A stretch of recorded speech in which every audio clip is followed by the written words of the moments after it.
Good evening, blessings, and we'll begin tonight's session with sitting meditation, and we'll do the chanting afterwards.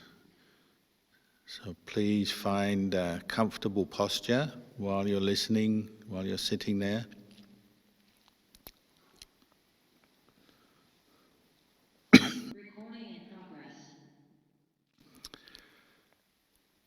So as we have been practicing through the day, as you begin your sitting, close your eyes, establish a comfortable posture. So fairly straight back, head up. If you can sit in full lotus or half lotus, that's good. If not, just whatever way you can sit on the ground that's steady and that you can hold for a while, comfortably.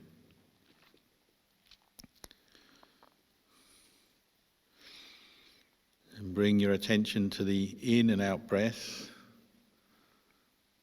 Or some people will recite Buddho, Buddho, Buddho. Whichever meditation object you take, now is the time to direct all your energy to that meditation object. We recollect the Buddha, the Dhamma, the Sangha, and turn our attention inwards during the meditation, because our mind is used to going out through the senses, looking, hearing, tasting, smelling, touching, and endlessly thinking. So we have to work hard to patiently guide the mind back to the breath, to Buddho, to this quality of inner knowing that we are developing.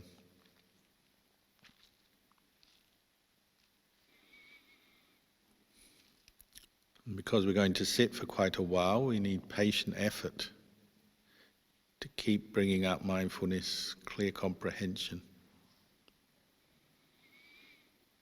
You'll notice as your effort drops, your mind will start to become distracted.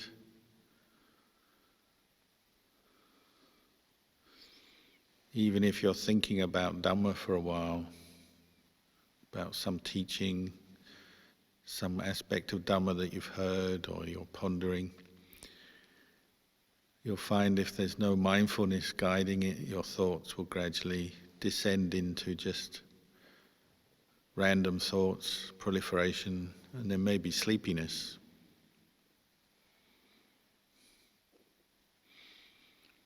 So part of meditation practice is, or bhavana, cultivation of the mind, is to be vigilant, to be careful, to guard the mind until this quality of knowing, mindfulness, clear comprehension is really established.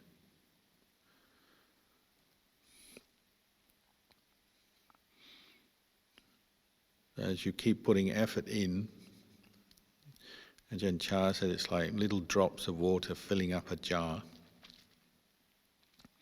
If you keep putting those drops of water in, one day the jar will be full. How fast, how slow, doesn't matter. Your job is just to keep putting the drops of water in, meaning your job is to keep bringing up mindfulness with the breathing. And relax. You let go of those thoughts that are concerned about when will I attain samadhi, when will the mind be peaceful, when will I let go.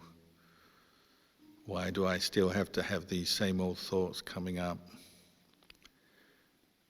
That's not your job. Your job is to let go and focus on bringing up the wholesome effort and to keep doing it.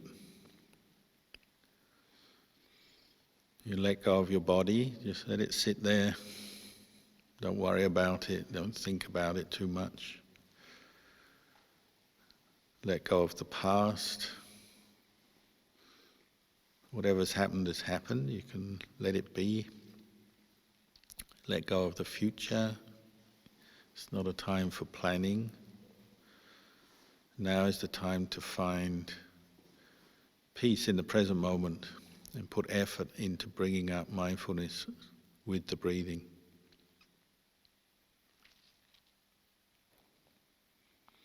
This is the way we purify our mind, abandoning greed, anger, and delusion.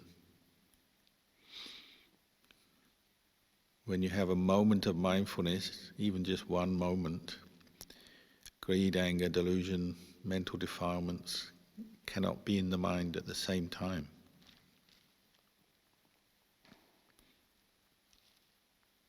If you have many moments of mindfulness, then you have many moments where greed, anger, delusion fade out of your mind. And this is why we experience peace. The body relaxes, the mind relaxes, because of that effort you're making in the practice. Little by little, the jar is filling up with water. When it's full, then your mind feels full, meaning it doesn't want anything else to be happy. It's still peaceful, satisfied in the present moment.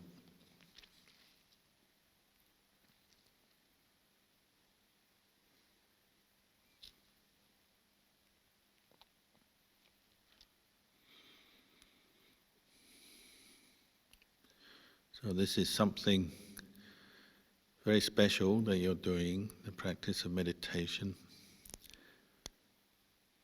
And you might say, you can't see the results yet, your mind's not peaceful.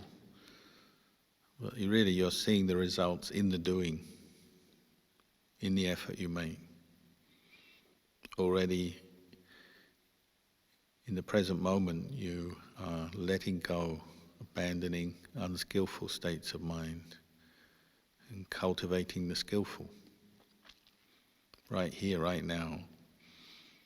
So if nothing else happens in your life, at least you know at this time your efforts were going into something very good, something very wholesome, and following the path of practice given to us by the Buddha and our teachers.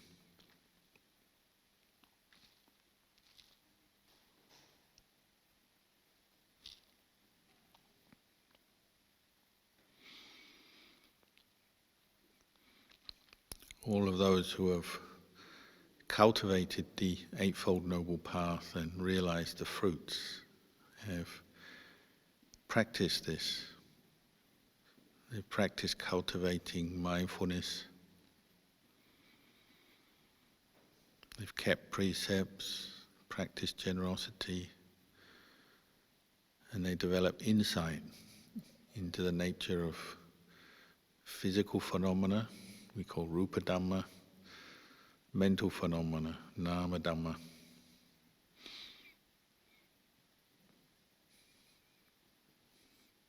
Using these terms, Rupa Dhamma, Nama Dhamma, points to the impersonal nature of the objects of our experience.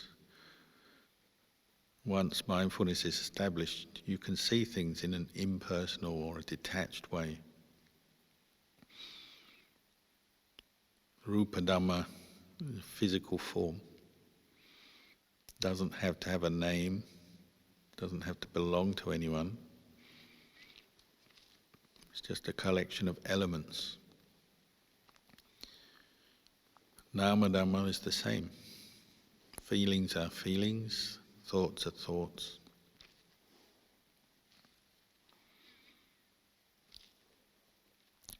So already as you're cultivating mindfulness in this way, you're getting an insight into the selfless nature of phenomena. Because these things, Rupa Dhamma, Nama Dhamma, are anicca, impermanent, their nature is to rise and cease. And you're witnessing that as you meditate right now.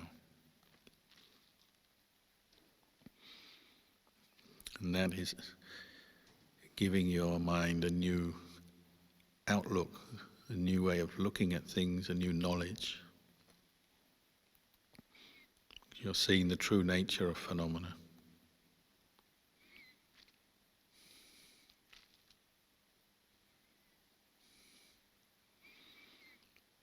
Much of our life we're stuck in endless mental proliferation,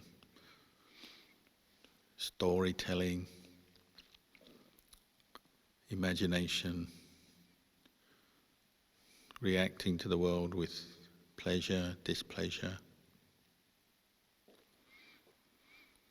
But now we're developing the mental qualities of mindfulness, clear comprehension, just allowing us to look at things as the way they are, rather than the way we think about them, rather than following preferences, liking, disliking. And you can find peace here, because the mind is not clinging, if only for short periods of time.